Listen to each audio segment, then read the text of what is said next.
I'm Kevin Corcoran, Colonel Corcoran, retired. I commanded C Company, 1st Battalion, 5th Cavalry in Vietnam in 1970. And we're here this year on our annual reunion of our guys, those of us that are standing, and their families, kids, grandkids. We gather every year to honor the 150 guys in our company, Charlie 1-5, who gave their lives in combat in Vietnam between the time that our unit was in Vietnam between 1965 and 1972. Ours is a highly decorated, very storied reunion, and our guys pay a special attention to the families of those of our fallen. We have family members whose loved ones were lost, fighting shoulder to shoulder with us. Those family members still come to our reunions every year as we honor our fallen brothers, their family members. We have between 80 and 120 soldiers and family members. We probably have less than 80 soldiers remaining from what was once, at any given time, a 155-man unit. I think I mentioned that we lost 150 guys in combat, either in Vietnam, the jungles of Vietnam, or Cambodia. A fairly significant number of losses. We know that our division, the 1st Cav, lost more soldiers in combat in Vietnam than any other Army unit.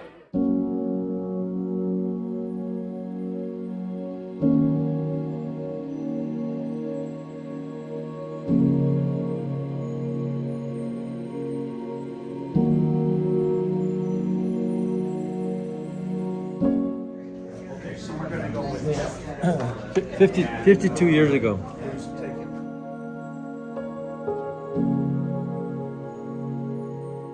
I took over 400 photos when I was in Vietnam. And then later on, one of the reunions, one of the guys said, "You know what, you weren't supposed to take any photos," but nobody told me. So I've got good memories, but 35 years, 40 years went by, not talking to anyone that I'd served with. And my first reunion was in 2004, and I've only missed 2 reunions since 2004. As treasurer, administrative assistant, whatever they call me, my title. It's a labor of love. I handle all the paperwork, do a lot of the emails. I take care of the mailing list, update that all constantly, and I help with the reunion any way I can. I retired 18 years ago, so it's good for me, mentally, to be engaged. And this reunions are better than medicine, better than booze, better than drugs. We're connecting with each other as combat brothers. It's like you never thought you were going to see a long-lost brother, and all of a sudden you see him, and it throws you back to the time that we were taking care of each other as a team to survive. And we're all survivors. There's no heroes here. The guys that are heroes are on that board. There are 150 guys that were killed between 65 and 71. And that's one of the reasons I come to honor their sacrifice, because we've had good lives. And I'm getting a little emotional, but that's one of the reasons. We're honoring them. We're not going to forget them.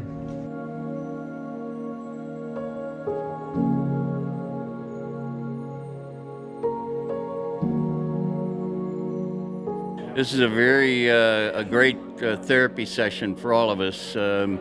We have a guy here with us who is the first time coming to one of these reunions, and he will meet one of the other guys whose life he saved on the battlefield in 1967.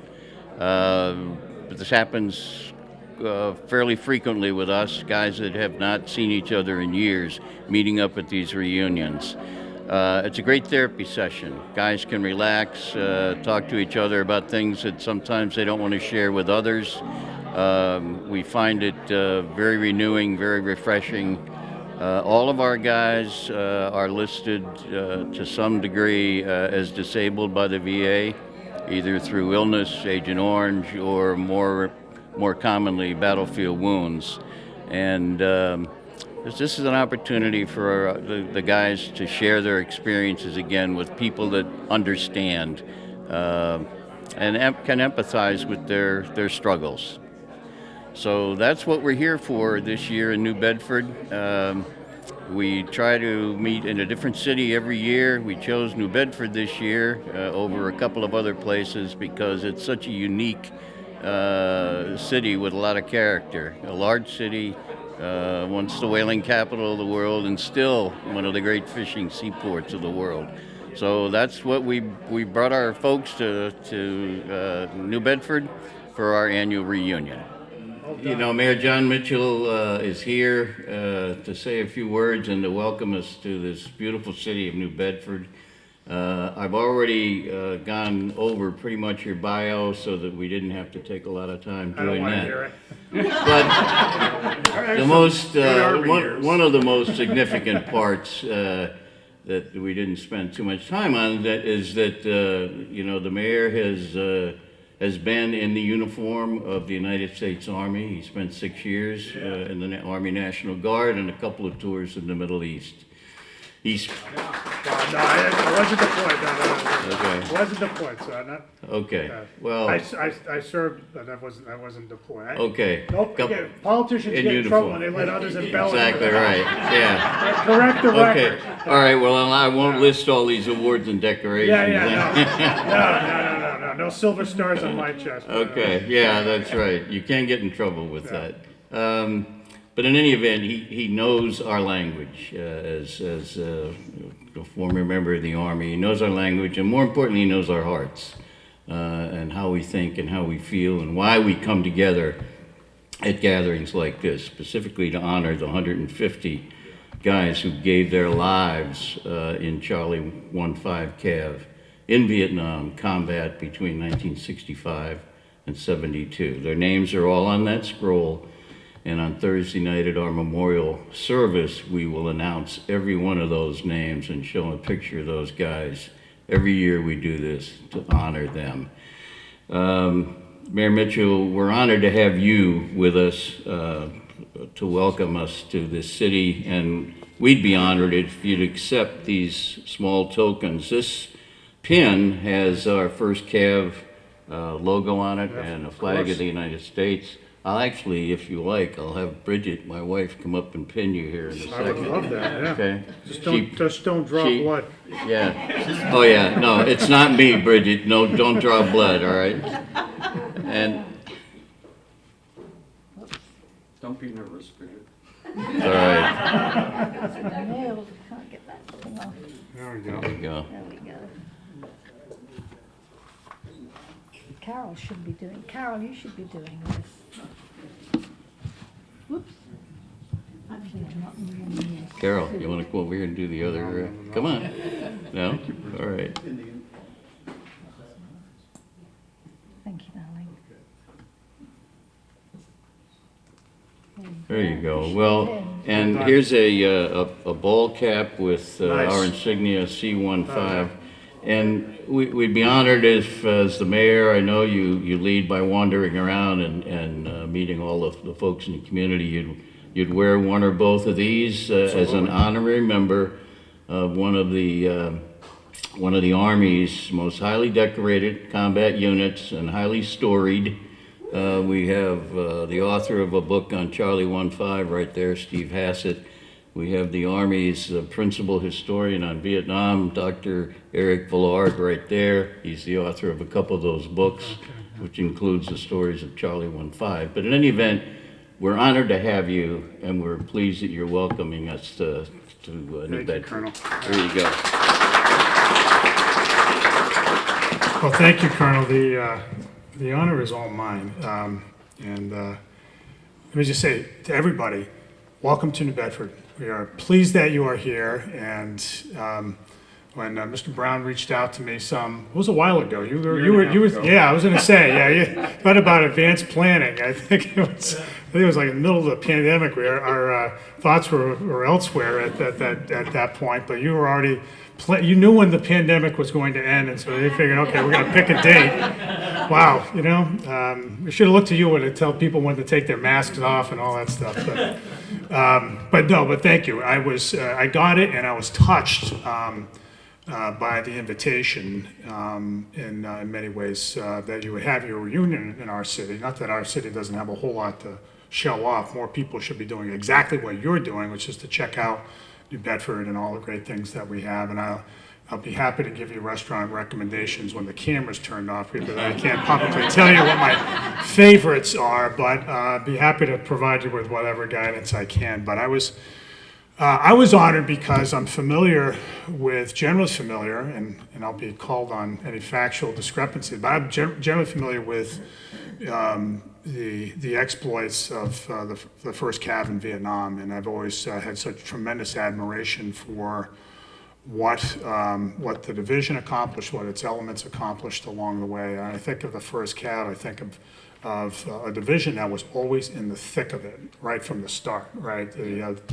I can remember reading General Moore's book, We Were Soldiers Once and Young, and made it to the Mel Gibson movie, of course, years later. But just, that was just such a seminal moment in the military history of the United States. The first major land battle set of land battles in the Vietnam War, but also the first time Air Mobile was deployed at scale in combat, and just tremendous depictions of courage, acts of courage, tremendous leadership, and if folks want to learn a thing or two about leadership, I commend that book. I mean, not to anybody here, I'm preaching to the choir, but I mean, I'll say it to the camera. I mean, there's a whole lot to learn about people and about honor and about leadership in there.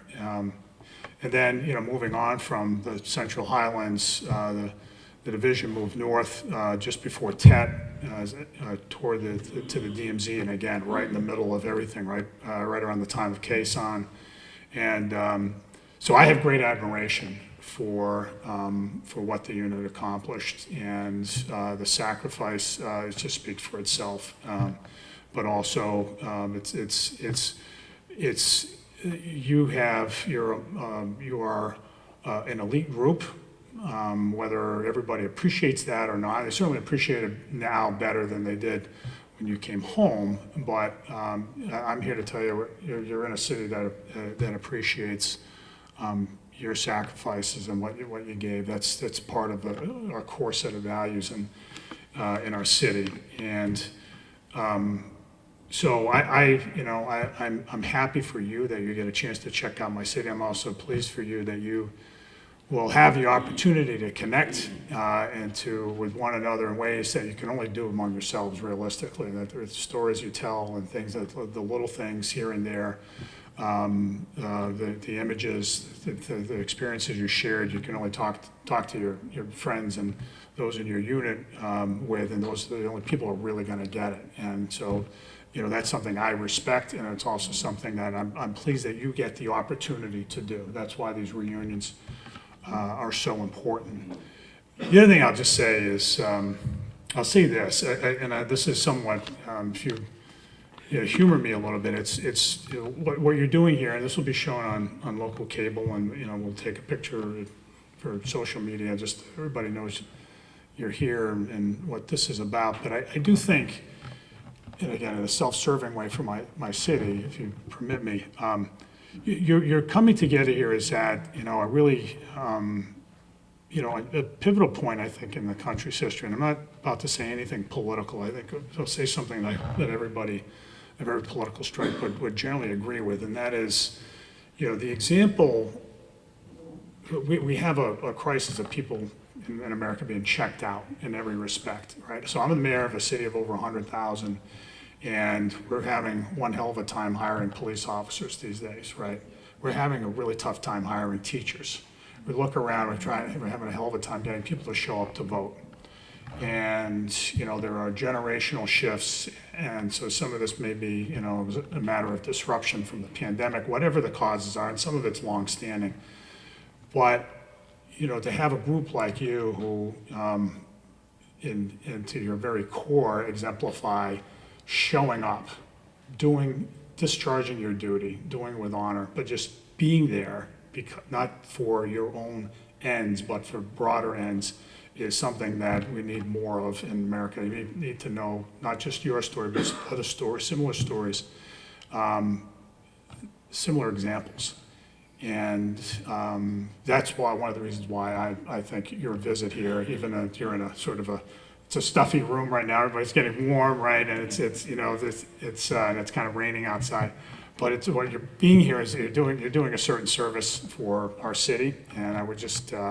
And it's not that Bedford is not in a bad way in the way that I described. It's something that's afflicting most of America. But, we for the republic for which you fought is to long endure. We need people to say, of every age, I got to show up. I got to show up for the greater good. And they don't have to serve like you served. I mean, we're not asking all that much after all, right? Go vote. Go show up on jury duty. Go participate in a public hearing, right? It's all these things, right? Modest compared to your service, but it's the example that you set that I hope will continue to inspire those here in my city and across America. So I salute you for coming to our city, and I appreciate it. I welcome you, and I hope you have a great time. Unfortunately, I have a meeting that I have to go to. I have momentarily, but I hope you have a wonderful time all together here Thank you very this much. weekend. Thank you. Thank you. Thank you. Thank you so much.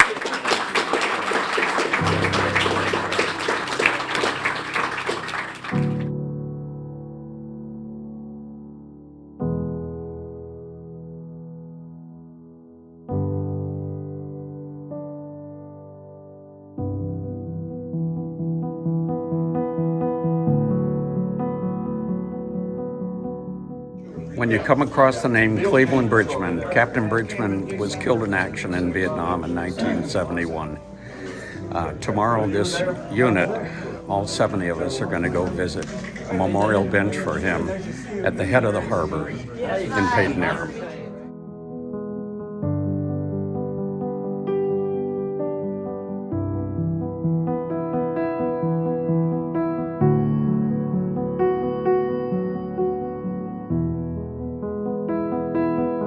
The people here know what we're talking about. It's the greatest thing that ever happened to me, honestly. This is my brothers from 50 plus years ago, and they'll always be my brothers.